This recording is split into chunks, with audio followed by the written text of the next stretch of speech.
လာမဲလာ MNDAA နဲ့ UWSA တို့နေပြည်တော်ဆွေးနွေးပွဲတွေဘယ်လိုရက်လက်ထွက်လာနိုင်ပါသလဲ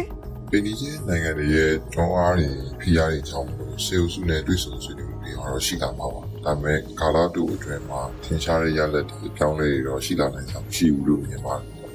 ချင်းပြည်နယ်မှာ CNA CNF ဥဆောင်တဲ့တော်လှန်ရေးအင်အားစုနယ်မြေတွေနဲလာတာနဲ့ပတ်သက်လို့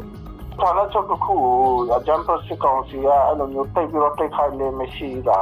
အလုံးအတိပါပဲတော်လှန်ရေးကလည်းမပြီးသေးဘူးဆိုတော့ပြန်တိုက်ကြမယ်လို့တော့ထင်တာပါပဲဒီအကြောင်းတွေနဲ့အတူနိုင်ငံတကာသတင်းတွေနားဆင်ရဖို့ရှိပါတယ်ကျမစန္ဒာဝင်းပါရှင်ဆော်ဒီအာရေဗျမှာနျူကလ িয়ার စွမ်းအင်ဆိုင်ရာစီမံကိန်းတစ်ခုကိုအမေရိကန်ကကူညီပေးမဲ့သဘောတူညီချက်ဟာအခုအခါမှာတော့ဆော်ဒီနိုင်ငံအနေနဲ့အစ္စရာဟင်သဘောတူညီချက်မှာပါဝင်လက်မှတ်ရေးထိုးပြီးအစ္စရေးနိုင်ငံကိုအသိအမှတ်ပြုမှသာအကောင့်အထည်ဖော်နိုင်လိမ့်မယ်လို့သမ္မတထရမ့်ကပြောပါတယ်။အခုလိုသဘောထားရုတ်တရက်ပြောင်းမှုဟာဒီသဘောတူညီချက်ကိုလက်မှတ်ရေးထိုးပြီးတရက်အကြာမှာပေါ်ပေါက်လာတာပါ။ပါလက်စတိုင်းနိုင်ငံထူထောင်မှုနောက်ပြန်လှည့်လို့မရနိုင်တဲ့လမ်းကြောင်းတစ်ခုမသတ်မှတ်ရသေးသရွေ့ဒီသဘောတူညီချက်မှာပါဝင်မှာမဟုတ်ဘူးလို့ဆော်ဒီအစိုးရကအရင်ကာလရှည်ကြာကတည်းကရပ်တည်ပြောဆိုခဲ့တာပါ။အခုတော့သမ္မတထရမ့်ရဲ့နောက်ဆုံးထုတ်ပြန်ချက်အပေါ်ဆော်ဒီအာရေဗျဘက်ကတစုံတရာတုံ့ပြန်ပြောကြားတာမျိုးမရှိသေးပါဘူး။ဒါအပြင်အရှေ့အလယ်ပိုင်းဒေသမှာနျူကလ িয়ার လက်နက်ပြန့်နှံ့လာမှာကိုစိုးရိမ်နေချိန်သမ္မတထရမ့်ကဒီသဘောတူညီချက်အရယူရေနီယံသန့်စင်တဲ့လုပ်ငန်းမှာလက်နက်ထုတ်လုပ်ဖို့မပါဝင်ဘူးလို့အလေးထားပြောကြားခဲ့ပါတယ်။ယီမင်ကအီရန်ကြောထောက်နောက်ခံပြုဟူသီတပုံတွေပင်လယ်နီထဲမှာရေနံတင်သင်္ဘောတွေကိုတိုက်ခိုက်ခဲ့ပြီးတဲ့နောက်ကမ္ဘာတစ်လွှားမှာရေနံနဲ့သဘာဝဓာတ်ငွေ့ဈေးနှုန်းတွေတိတိတသာမြင့်တက်လာပါတယ်။စီတင်မော်အန်ဆယ်လီယာတိုက်ခိုက်ခံရပြီးမိလောင်မှုဖြစ်ပွားခဲ့တယ်လို့ဆော်ဒီအာရေဗျသတင်းဌာနကအတည်ပြုပြောကြားထားပါတယ်။ Bat al-Mandab ရေလက်ကြားကိုပိတ်ဆို့ဖို့ဟူသီချင်းချောက်မှုဟာနိုင်ငံတကာဥပဒေကိုချိုးဖောက်တာလို့သတင်းတွေမှာဖော်ပြထားပါတယ်။ဆန္ဒလေဆိပ်ကိုတိုက်ခိုက်မှုအတွက်လက်တုံ့ပြန်တဲ့အနေနဲ့ဆော်ဒီအကျိုးစီးပွားကိုပြစ်မှတ်ထားတိုက်ခိုက်မယ်လို့ပြီးခဲ့တဲ့တနင်္လာနေ့တုန်းကဟူသီတွေကပြောကြားခဲ့တာပါ။လက်ရှိအရှေ့အလယ်ပိုင်းပြည်ပခါစတင်ကလေးကဆော်ဒီဟာပင်လယ်နီကနေတဆင့်ရေနံတင်ပို့မှု9ဆကျော်တိုးလာခဲ့တာဖြစ်ပါတယ်။အီရန်နိုင်ငံပေါ်အမေရိကန်ရဲ့လေကြောင်းထိုးစစ်ဆင်မှု12ရက်မြောက်ညအဖြစ်ဆက်လက်လှုပ်ဆောင်နေချိန်သမ္မတထရမ့်ကပြင်းထန်တဲ့လက်တုံ့ပြန်မှုတွေပြုလုပ်သွားလိမ့်မယ်လို့အမေရိကန်နိုင်ငံသားရေးဝန်ကြီးကကတိပြုပြောကြားခဲ့ပါတယ်။ဟော်မုတ်စီလက်ကြားကိုလွတ်လပ်စွာဖျက်ဆီးသွားလာခွင့်ပြုဖို့ညှင်းဆန်ခဲ့တဲ့အတွက်အီရန်အနေနဲ့ကြီးမားတဲ့အကျိုးဆက်ကိုခံရလိမ့်မယ်လို့မာကိုရူဘီယိုကပြောပါတယ်။အီရန်အမေရိကန်အပြန်လှန်တိုက်ခိုက်မှုရက်သတ္တပတ်ကြာဖြစ်ခဲ့ပြီးတဲ့နောက်အမေရိကန်ဘုံကျဲလေယာဉ်ကြီးတွေပထမဆုံးအနေနဲ့အီရန်ကိုပြစ်မှတ်ထားတိုက်ခိုက်ခဲ့တယ်လို့အမေရိကန်မီဒီယာတွေမှာဖော်ပြထားပါတယ်။အီရန်ဘက်ကလည်းပြန်လည်တိုက်ခိုက်မှုတွေဆက်လုပ်ခဲ့ပြီးကူဝိတ်နဲ့ဂျော်ဒန်ကအမေရိကန်ပြစ်မှတ်တွေကိုတိုက်ခိုက်ခဲ့ကြောင်းပြောကြားထားပါတယ်။ဟော်မုတ်စီလက်ကြားနာမှာမိုင်းတွေချထားတဲ့နေရာတစ်ခုမှာရေနံတင်သင်္ဘောတစ်စင်းလောင်ကျွမ်းခဲ့ကြောင်းတခြားသင်္ဘော2စင်းကတော့နောက်ပြန်လှည့်သွားကြောင်းအီရန်ဒေါ်လာရေးအဆောင်တပ်ဖွဲ့ Revolution Guards ကပြောပါတယ်။အီရန်နဲ့ညှိနှိုင်းဆောင်ရွက်မှုမရှိဘဲဘယ်ရေနံတင်သင်္ဘောကိုမှဖျက်ဆီးသွားလာခွင့်ပြုမှာမဟုတ်ဘူးလို့အီရန်ဘက်ကထပ်လောင်းပြောကြားခဲ့ပါတယ်။တောင်တရုတ်ပင်လယ်မှာတော့ပိုင်နက်အငင်းပွားမှုဖြစ်နေတဲ့တန်းနာကျောက်တန်းတစ်ခုနားမှာဖိလစ်ပိုင်ငါးဖမ်းသမားတွေစီကူညီထောက်ပံ့ရေးပစ္စည်းတွေတင်ဆောင်လာတဲ့သင်္ဘောတွေကို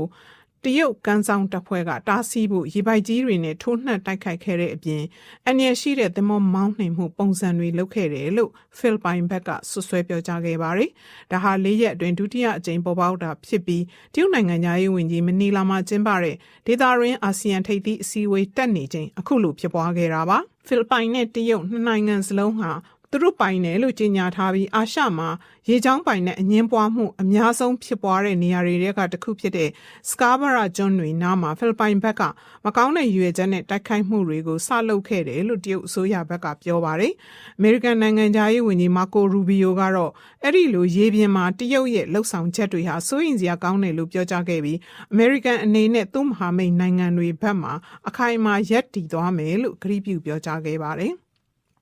အိန္ဒိယနိုင်ငံမြို့တော်ဒေလီမှာမကြုံစဘူးလူငယ်ဆန္ဒပြခေါင်းဆောင်တွေနဲ့ဆွေးနွေးဖို့အဆင်သင့်ဖြစ်နေပြီလို့အစိုးရကပြောပါတယ်။ Cockroach Gender Party လို့လူသိများတဲ့အဲ့ဒီလှုပ်ရှားမှုမှာစာမေးပွဲမေကွန်ပေါက်ကြားခဲ့မှုအတွက်ပညာရေးဝန်ကြီးယာရုကနှုတ်ထွက်ပေးဖို့တောင်းဆိုနေကြပါတယ်။ဆန္ဒပြသူတွေကိုစားဒါမှမဟုတ်ဂျားနေအဖြစ်ဆွေးနွေးနိုင်တယ်လို့ကိုယ်စားလှယ်တွေကပြောပါတယ်။အစောပိုင်းတုန်းကဝန်ကြီးချုပ်နရိန္ဒရာမိုဒီကစာမေးပွဲမေကွန်ပေါက်ကြားမှုနဲ့သက်ဆိုင်တဲ့တာဝန်ရှိသူကိုအမြန်ပြင်းထန်တဲ့အပြစ်ဒဏ်တွေပေးဖို့တရားရုံးကိုပြောကြားထားပါတယ်။ဒေလီမှာဖြစ်ခဲ့တဲ့ចောင်းသားဆန္ဒပြမှုတွေနဲ့တသားတည်းရှိကြောင်းပြဖို့အတွက်နိုင်ငံအနှံ့မြို့တော်တော်များများမှာဆန္ဒပြမှုတွေလုပ်နေပါတယ်။ဒီတော့တွင်နိုင်ငံတော်ဝန်ကထောက်ခံသူတွေကဒေလီကဆန္ဒပြသူတွေအတွက်ဒေလီအပ်တွေကနေတဆင့်အစားအစာတွေမှာယူပေးပို့ပေးလျက်ရှိပါတယ်ရှင်။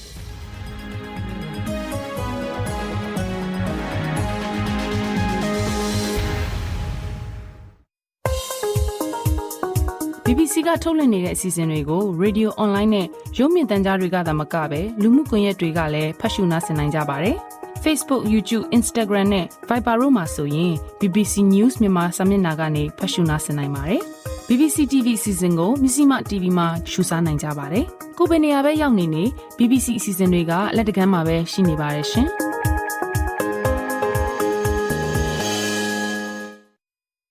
ခုတော့သတင်းလွှာတွေလဲပါရှမ်းပြည်မြောက်ပိုင်းအခြေစိုက်ကိုကန်တက် MNDAA နဲ့ဝါတပ်ဖွဲ့ UWSA တို့လာမယ့်လအတွင်းနေပြည်တော်မှာငြိမ်းချမ်းရေးကိစ္စဆွေးနွေးမှုတွေလှုပ်ဆောင်မှုရှိနေတယ်လို့နေပြည်တော်အစိုးရအဖွဲ့နဲ့နှိစက်သူတွေကပြောပါတယ်။အဲဒီဆွေးနွေးပွဲတွေကနေဘယ်လိုရလဒ်တွေထွက်လာနိုင်ပါသလဲ။အပြည့်အစုံကိုမတ်သူစာလင်းကပြောပြပေးမှာပါ။ ဦးမင်းအောင်လှိုင်ခေါင်းဆောင်တဲ့အစိုးရတစ်တက်လာပြီးနောက်ပိုင်းမှာတော့ရက်တရာငြိမ်းချမ်းရေးခီးစဉ်ဖြစ်တိုင်းရင်းသားလက်နက်ကိုင်အဖွဲ့တွေကိုပူးပေါင်းပါဝင်ဖို့ဖိတ်ခေါ်ထားတာဖြစ်ပါတယ်။ဒီထဲမှာကိုကတ်နဲ့ဝါတပ်ဖွဲ့တွေပါဝင်မှာဖြစ်ပြီးအချိန်တိုအတွင်းမှာတွေ့ဆုံဆွေးနွေးဖို့ဖြစ်လာတာကတော့တရုတ်ရဲ့ဂျားဝင်မှုကြောင့်ဖြစ်တယ်လို့နေပြည်တော်အတိုင်းဝိုင်းကပြောပါတယ်။ဒါကိုကြည့်ခြင်းအပြင်မြန်မာငြိမ်းချမ်းရေးဖြစ်စဉ်ဟာတရုတ်ပေါ်မှာပဲမူတည်နေတယ်လို့လည်းတရုတ်မြန်မာအရေးလေ့လာသူတွေကပြောပါတယ်။စစ်တပ်ဟာရှမ်းမြောက်ဒေသရဲ့139စစ်စင်ရေးကာလကလေးကရက်ဆိုင်ခဲ့ရတဲ့တရုတ်မြန်မာနယ်စပ်ကုန်သွယ်ရေးလမ်းကြောင်းကိုအရင်လိုပြန်ပြီးလည်ပတ်နိုင်ဖို့ဆန္ဒရှိနေတယ်လို့ရှမ်းမြောက်ရေးလေ့လာသူတွေကပြောပါတယ်။ဒါကြောင့်မူဆယ်တီဘောလမ်းမကြီးတလျှောက်ကကိုကန့်တက်တွေစုပ်ပြီးဖို့ကိုစစ်တပ်ဘက်ကမကြာခဏတောက်ဆိုနေတာပါငင်းကျဲလုပ်ငန်းစဉ်နဲ့နှိစက်သူတို့ပြောပြတာကိုလုံခြုံရေးရအတန်စားထိုးဖတ်ပေးထားပါတယ်အဓိကကတော့တရုတ်ပဲသူဝိုင်းကူပေးတဲ့အတွက် UWSA နဲ့ကိုကန့်ဖွဲ့တွေကနေပြီးတော့စောပြီးရောက်လာတာသူတို့ဖွဲ့တွေခုလာမဲ့ဩဂုတ်လမှာနေပြီးတော့ရောက်လာလိမ့်မယ်ပြည်လေလို့စောလာတဲ့သဘောပဲသူတို့နှစ်ဖွဲ့စလုံးကအကျိုးစီးပွားတွေမတူကြပေမဲ့လည်းနှစ်ဖွဲ့စလုံးတရုတ်နဲ့ကင်းလို့မရတော့တရုတ်ခိုင်းတာလုပ်ရတာပဲကိုကန်တက်ဟာအထူးဒေသတစ်နယ်မြေသတ်မှတ်ရေးကိစ္စကိုပဲတောင်းဆိုဆွေးနွေးသွားနိုင်တယ်လို့ရှမ်းမြောက်ရေးလေ့လာသူတွေကခန့်မှန်းပါတယ်။ဒါအပြင်ဝါတက် UWSA ကလည်းပြည်내ရရှိရေးကိုရည်မှန်းနိုင်တယ်လို့ဆိုပါတယ်။နေပြည်တော်မှာတွဲဆုံဆွေးနွေးမဲ့ပေါ်ကိုကန့်နဲ့ဝါတက်ဖွဲ့တာဝန်ရှိသူတွေကို BBC ကမေးမြန်းထားပေမဲ့ညနေပိုင်းထိအကြောင်းပြန်ဖြေဆိုခြင်းမရှိသေးပါဘူး။ရှမ်းမြောက်ဒေသရဲ့139စစ်စင်ရေးဟာတရုတ်ရဲ့ဂျားဝင်မှုကြောင့်ရပ်တန့်သွားခဲ့သလိုကိုကန့်နဲ့တအန်းတက်သိမ်းပိုက်ခဲ့တဲ့အထက်ကနေမီတချို့ကိုလည်းစစ်တပ်စီပြန်လည်လွှဲပြောင်းပေးခဲ့ရပါတယ်။လာမယ့်လတွဲဆုံဆွေးနွေးမှုပေါ်ရှမ်းမြောက်ရေးလေ့လာသုံးသပ်သူတူပြောတာကပင်ကြီးနိုင်ငံတွေရဲ့တွန်းအားတွေဖိအားတွေကြောင့်မလို့စေအုပ်စုနဲ့တွေ့ဆုံဆွေးနွေးမှုတွေတော့ရှိလာမှာပါ။ဒါပေမဲ့ကာလတူအတွင်းမှာထင်ရှားတဲ့ရလဒ်တွေအပြောင်းလဲတွေတော့ရှိလာနိုင်ချာမရှိဘူးလို့မြင်ပါတယ်။ခွဲစည်းရဲ့ရှင်သန်ရည်တည်နိုင်ရေးတော့ကိုလည်းတွေ့ဆုံဆွေးနွေးမှုတွေကတော့ဆက်ပြီးတော့မြင်တွေ့နေရအောင်မှာဖြစ်တယ်လို့ထင်ပါတယ်။တနိုင်ငံလုံးပြစ်ခတ်တိုက်ခတ်မှုရက်စက်ရေးသဘောတူစာချုပ် NCA မှာတော့လက်ရှိလက်မှတ်ရေးထိုးထားတဲ့တိုင်းရင်းသားလက်နက်ကင်တပ်ဖွဲ့9ဖွဲ့သာရှိပါတယ်။စစ်တပ်ဘက်ကတော့ကြန့်ရှိနေတဲ့တိုင်းရင်းသားလက်နက်ကင်တပ်ဖွဲ့တွေအားလုံးရက်တရာငြိမ်းချမ်းရေးခီးစဉ်မှာပါဝင်ကြဖို့ကိုဇူလိုင်လ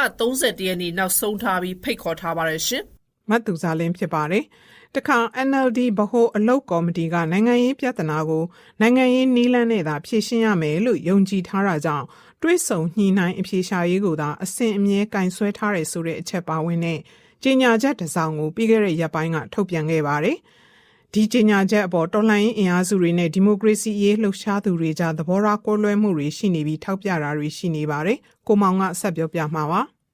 NLD ဘို့လုတ်ကော်မတီကြေညာချက်ပါအချက်၃ချက်ကိုတော်လှန်ရေးအင်အားစုတွေကအဓိကထုတ်ပြတာတွေရှိနေပါတယ်။အဲ့ဒီထဲကမြန်မာနိုင်ငံရဲ့ပြဿနာတွေဇင်းမြစ်ဟာ2020ရွေးကောက်ပွဲရလဒ်ကိုပယ်ဖျက်ပြီးအာဏာသိမ်းတာကြောင့်ဆိုတဲ့အချက်တစ်ခုလည်းပါဝင်ပါတယ်။လက်ရှိຫນွေဦးတော်လှန်ရေးမှာပါဝင်သူတွေထဲမှာ2020ရွေးကောက်ပွဲရလဒ်ကြောင့်မဟုတ်ဘဲစစ်အာဏာရှင်စနစ်ကိုလက်မခံနိုင်လို့တော်လှန်နေသူတွေအများကြီးပါဝင်နေတာကြောင့်ဒီအချက်က NLD နဲ့နှစ်ဖက်ကြားသဘောထားကွဲလွဲမှုဖြစ်စေနိုင်တယ်လို့တော်လှန်ရေးစုဖွဲ့တွေကထောက်ပြကြပါတယ်။ နောက်တစ်ခုကတော်လှန်ရေးအင်အားစုတွေလက်ခံထားတဲ့ Federal Democracy ပြည်ထောင်စုတည်ဆောက်ရေးဆိုတဲ့သုံးနှုန်းရှိပါတယ်။ NLD ကြေညာချက်မှာ Democracy Federal ပြည်ထောင်စုလို့ဆိုထားတာကတိုင်းရင်းသားလူမျိုးစုတွေကြားသဘောကွဲလွဲမှုဖြစ်စေနိုင်တယ်လို့လည်းဆိုကြပြန်ပါတယ်။ဒီသုံးနှုန်းနဲ့ပတ်သက်လို့ပြီးခဲ့တဲ့အစိုးရ20ငြိမ်းချမ်းရေးညီလာခံဒီမှာလည်းငြင်းခုန်တွေရှိခဲ့ပါတယ်။နွေဦးတော်လှန်ရေးမှာအာဏာရှင်ကိုလက်နက်ကင်နီးလန်းနဲ့ရောအခြားနီးလန်းနဲ့ပါဆောင်ရွက်နေတဲ့ထဲမှာ NLD ထိပ်ပိုင်းခေါင်းဆောင်တွေအများကြီးပါဝင်နေပြီးသူတို့နောက်မှာအသက်နဲ့ဘဝတွေရင်းပြီးလှုပ်ဆောင်နေသူတွေအများကြီးရှိနေတယ်လို့ Generation Way တည်ထောင်သူကိုမိုးသိကပြောပါတယ်ဒီကြေညာချက်ကြောင့်မလို့ပေါ့နော်ဒေါ်လာရင်းထဲမှာရှိနေကြတဲ့မြန်မာမဟုတ်တဲ့အင်အားစုတွေ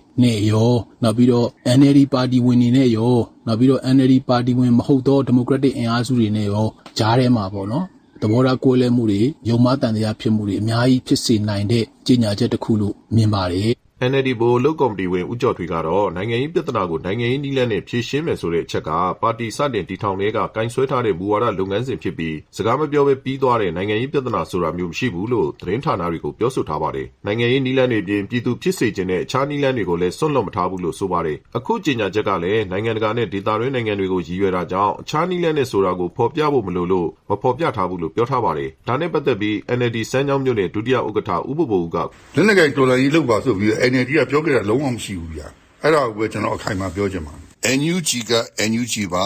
NLD က NLD ပါနော်နှစ်ခုသွားနေတာမတူပါဘူးဒါပေမဲ့ကိုယ့်ရက်ကြီးချက်ကိုတော့ကိုယ်တဲတဲကိုယ်လူတူကိုသိအောင်ပြောရမှာဖြစ်ပါတယ်ခင်ဗျာတစ်ဖက်မှာလည်းနေပြည်တော်ကတွဲဆုံဆွေးနွေးရေးနဲ့ပတ်သက်ရင်ကြိုတင်ကန့်သက်ချက်မထားဘဲဖိတ်ခေါ်မှုတွေလုပ်ထားပေမဲ့အဲ့ထဲမှာ NUG တော့မပါဝင်ပါဘူး NLD ကိုလည်းစစ်တပ်ရဲ့ရွေးကောက်ပွဲကော်မရှင်ကမှတ်ပုံပြန်တင်လို့ဆိုပြီးဖျက်သိမ်းထားပါတယ် NLD ဘိုလုတ်ကော်မတီရဲ့ကြေညာချက်နဲ့ပတ်သက်ပြီး NUG ဆိုရပြည်ရေးဒုဝန်ကြီးဦးကျော်နီကို BBC ကမေးမြန်းတဲ့အခါမှတ်ချက်ပေးဖို့ညှင်းဆိုပါတယ်ကိုမောင်ဖြစ်ပါတယ်ပြီးခဲ့တဲ့ရက်ပိုင်းကထပ်တိုးလိုက်တဲ့စစ်အုပ်ချုပ်ရေးမြို့နယ်တွေထဲမှာချင်းပြည်မြောက်ပိုင်းကတွန်းဆန်တဲ့ဖလန်းမြို့တွေမပါဝင်တော့ပါဘူး။ဒါကိုကြည့်ချင်းအပြင်ချင်းပြည်နယ်မှာချင်းမျိုးသားတပ်ဦး CNA CNF ဦးဆောင်တဲ့တော်လှန်ရေးအင်အားစုတွေရဲ့နယ်မြေတွေနည်းလာတယ်လို့ချင်းဒေသခံတွေကပြောပါတယ်။အဲဒီကနောက်ဆုံးအခြေအနေကိုကိုမြင့်လွင်ကပြောပြပေးမှာပါ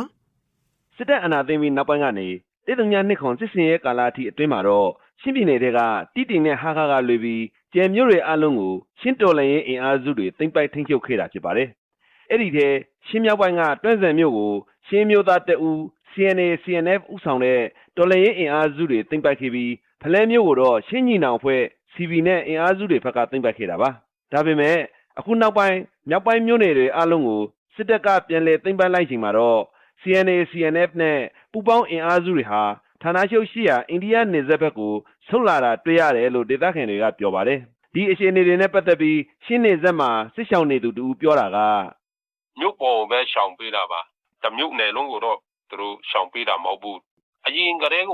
သူတို့ NCA မထိုးခင်ပြီးတော့ထိုးပြီးနောက်ပိုင်းအခုစစ်တပ်အာဏာသိမ်းပြီးနောက်ပိုင်းမှာတောက်လျှောက်နေဆက်တကြောပဲသူတို့ဒီမှာအခြေစိုက်စခန်းနေရာယူထားတာဆိုတော့လေဒီဘက်ကိုလိုက်ဟိုဘက်ကိုလိုက်တော့လုံးနေမှာပေါ့လေပြီးခဲ့တဲ့ရက်ပိုင်းကထပ်တိုးလိုက်တဲ့စစ်အုပ်ချုပ်ရေးအမိန့်ထုတ်ပြန်တဲ့မြို့တွေထဲမှာရှင်းပြည်နယ်မြောက်ပိုင်းကတွန်းစင်နဲ့ဖလဲမြို့တွေမပါဝင်တော့ပါဘူးဒါဟာကာရှုပ်တဲ့ဗိုလ်ချုပ်မှုကြီးရေဝင်းဦးလက်ထက်ပြန်လည်ထိန်းချုပ်ခဲ့ပြီးနောက်စစ်အုပ်ချုပ်ရေးကနေပထမဆုံးဖေရှားလိုက်တဲ့မြို့တွေလည်းဖြစ်ပါတယ်ဖလဲမြို့ကိုပြီးခဲ့တဲ့ဧပြီလအတွင်းစစ်တပ်ကထိုးစစ်ဆင်သိမ်းပိုက်နိုင်ခဲ့တယ်လို့မေလအတွင်းမှာတော့တွန်းစင်မြို့နဲ့အခုဇူလိုင်လအတွင်းမှာထန်တလန်မြို့တွေကိုသိမ်းပိုက်နိုင်ခဲ့တာပါဒါပေမဲ့ CNF ဌာနချုပ်ရှိတဲ့နေရာကိုစစ်တပ်ဘက်ကတိုက်ခိုက်တာမတွေ့ရသလို CNF ကလည်းစစ်ဌာနချုပ်တွေရှိရာဟာခါမြို့ကိုထိုးစစ်ဆင်တိုက်ခိုက်တာမရှိခဲ့ဘူးလို့ဒေသခံတွေကပြောပါတယ်ဌာနချုပ်တစ်ခုကိုအကြမ်းဖက်စစ်ကောင်စီကအဲ့လိုမျိုးတိတ်ပြီးတော့တိုက်ခိုက်လေမရှိတာအလုံးအတိပါပဲ KIA ဌာနချုပ်ပဲဖြစ်ဖြစ်ပြီးတော့ AA ဌာနချုပ်KNU ဌာနချုပ်တိုင်းကိုသူတို့တိုက်ခိုက်တယ်ဆိုတာချက်ရှာပေါ့နော်တော်လိုင်းကြီးကလည်းမပြီးသေးဘူးဆိုတော့ပြန်တိုက်ကြမယ်လို့တော့ထင်တာပါပဲရှင်းပြည်နယ်တွေကစစ်ရေးအခြေအနေတွေအပေါ်ရှင်းရှင်းလင်းလင်းသိရဖို့ CNF အပါအဝင်ရှင်းတော်လှန်ရေးအင်အားစုတွေဘက်ကို BBC ကဆက်သွယ်ဖို့ကြိုးစားခဲ့ပေမဲ့မရခဲ့ပါဘူးကိုမြင့်လွင်စူစီ